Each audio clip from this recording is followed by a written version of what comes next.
Lucifer यानी fallen angel ये कौन है और कहाँ से आया ये आप लोग तो जानते ही होंगे। कहते हैं कि रात के 3 बजे लूसीफर अपने शिकार के लिए निकलता है। क्या सच में आज भी ये हमारे बीच में रहता है? क्या सच में हिंदू देवता यमराज और लूसीफर में कुछ कनेक्शन है?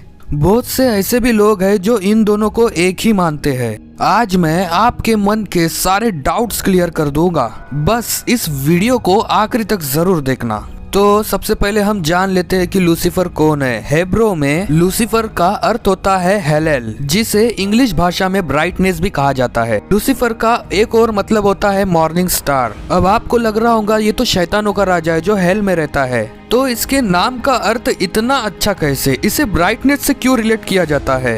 अब काफी लोगों को ये नहीं मालूम कि लूसीफर पैदाइशी डेविल नहीं है, वो असल में एक एंजल है जो स्वर्ग में रहता है। उसे खुद भगवान ने बनाया था और साथ ही साथ लूसीफर सभी एंजल्स में से सबसे खूबसूरत दिखता था और उसे बाकी एंजल्स से ऊपर का दर्जा दिया गया था। कुछ हिस्टोरिकल बातों से ऐसा माना जाता है कि आज से कुछ 6000 साल पहले भगवान और जीसस की मीटिंग हुई थी जिसमें लूसीफर को बुलाया नहीं गया था और इस बात का लूसीफर को बहुत ज्यादा बुरा लगा था। लूसीफर खुद चाहता था कि उसे धरती का देवता बनाया जाए और इसीलिए वो जीसस से जलने लगा था। लूसीफर ने सुंगड़ी में एक चाल चली जिसमें उसने ये जता लिया था कि वो जीसस से काफी ताकतवर है। एंजल्स भी उनकी बातों में आ गए। जब खुद भगवान को उसकी इस चाल के बारे में पता चला तो भगवान ने उसे चीफ ऑफ एंजल्स की पद से हटा दिया और उसको स्वर्ग से बाहर कर दिया।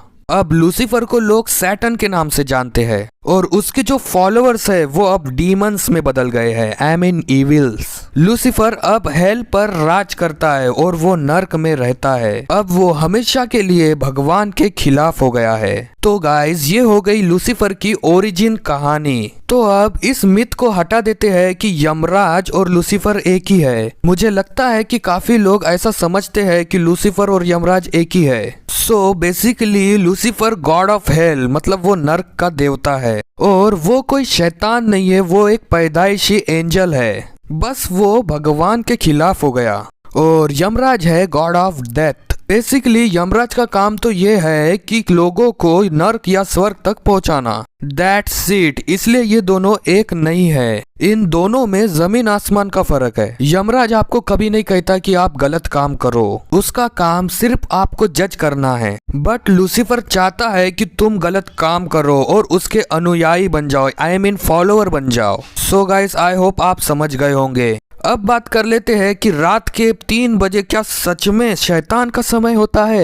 एक रिसर्च से पता चला है कि दुनिया में 14% लोगों की मृत्यु की संभावना उनके जन्मदिन के समय होती है और उसके बाद उनकी मौत का टाइमिंग भी होता है रात के 3 से 4 बजे के बीच में। कुछ लोग इसे मौत का समय या फिर शैतान का समय भी कहते हैं। साइंटिस्ट के अकॉर्डिंग अचानक नींद खुलना, अचानक से पसीना आना, हार्ट अटैक आना, अस्थमा अटैक आने की सबसे ज्यादा पॉसिबिलिटी रात के 3 से 4 बजे के बीच में होती है। इस समय पे एंटी इन्फ्लेमेटरी हार्मोन्स का सर्कुलेशन कम हो जाता है और इंडिया में तो इस टाइम को कहा जाता है ब्रह्म मुहूर्त। तो देखो गाइस, इससे कोई कंक्लूजन तो नहीं निकलता कि रात के 3 बजे सही में शैतान का समय होता है या नहीं, लेकिन मुझे लगा कि ये सारे फैक्ट्स आपको बता देने चाहिए।